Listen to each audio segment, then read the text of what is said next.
Hello students, हमारा topic चल रहा है मोनोपली। मोनोपली वह बाज़ार होता है जिसमें किसी कमोडिटी का सिंगल सेलर होता है और लार्ज नंबर ऑफ बायर्स होते हैं।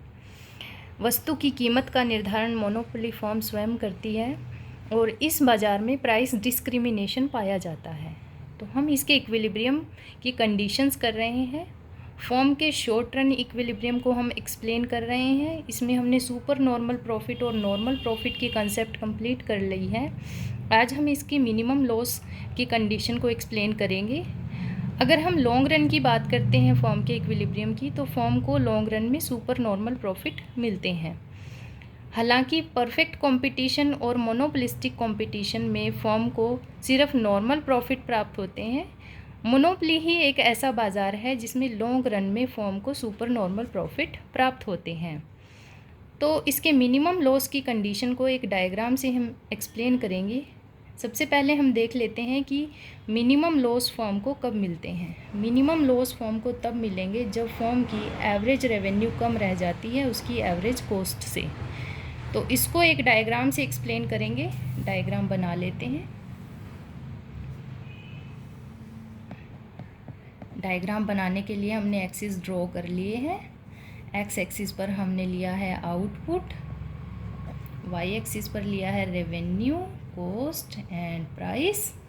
उसके बाद हम ए आर कर्व ड्रॉ करेंगे। ए आर कर्व हमारा डाउनवर्ड स्लोपिंग होता है मोनोपोली मार्केट में। और उसके बाद एम आर कर्व ड्रॉ करेंगे। एम आर कर्व भी हमारा डाउनवर्ड स्लोपिंग कर्व होगा। एम आर कर्व हमने बना लिया। उसके बाद हम ए सी कर्व बनाएंगे। ए सी बनाते समय हम ये ध्यान रखेंगे कि ए आर कर्व नीचे होना चाहिए, ए सी कर्व ऊपर होना चाहिए। ए सी कर्व बनाएंगे। ये हमने ए सी बना लिया। उसके बाद हमने एम सी कर्व बनाना है। एम सी कर्व बनाते समय ये ध्यान रखेंगे कि वो ए सी के मिनिमम पॉइंट से होकर गुजरेगा। ये हमने बना लिया इस एम सी कर्व। और उसके बाद हम इक्विलिब्रियम पॉइंट देखेंगे। ये हमारा इक्विलिब्रियम पॉइंट है जहाँ हमारा एम सी और एम आर एक दूसरे को कट कर रहे हैं। इस इक्विलिब्रियम पॉइंट को जब हम नीचे लेके आएंगे तो हमें इक्विलिब्रियम आउटपुट प्राप्त हो जाएगा। और जब हम इस इक्विलिब्रियम पॉइंट से ऊपर रेवेन्यू कर्व तक जाएंगे तो हमें इक्विलिब्रियम प्राइस मिल जाएगी। तो यहाँ पर फर्म की जो रेवेन्यू है वो है बी से क्यू तक। और कॉस्ट है फर्म की, कॉस्ट कर्व तक जाएंगे, ऊपर एवरेज कॉस्ट कर्व तक जाएंगे। और फर्म को सपोज आर क्यू कॉस्ट आ रही है तो इसको हम लिख लेते हैं। फर्म की जो रेवेन्यू है ए आर कितनी मिल रही है फर्म को, फर्म की रेवेन्यू है बी क्यू और फर्म को कॉस्ट उठानी पड़ रही है आर क्यू।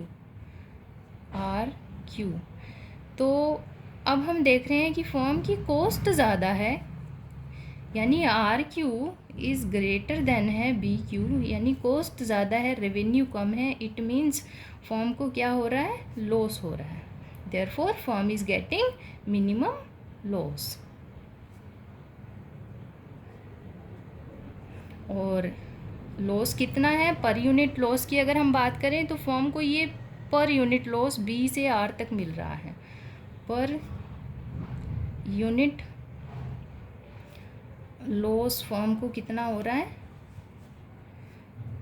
बी आर, ये बी आर। और टोटल लॉस निकालना अगर है हमें तो हम क्या करेंगे, टोटल लॉस निकालने के लिए हम क्या करेंगे, इस पर यूनिट लॉस को बी आर को मल्टीप्लाई कर देंगे टोटल आउटपुट से। यानी बी आर को मल्टीप्लाई किससे करेंगे, इस टोटल आउटपुट से, ओ क्यू, या इसको हम पी बी भी लिख सकते हैं, पी बी।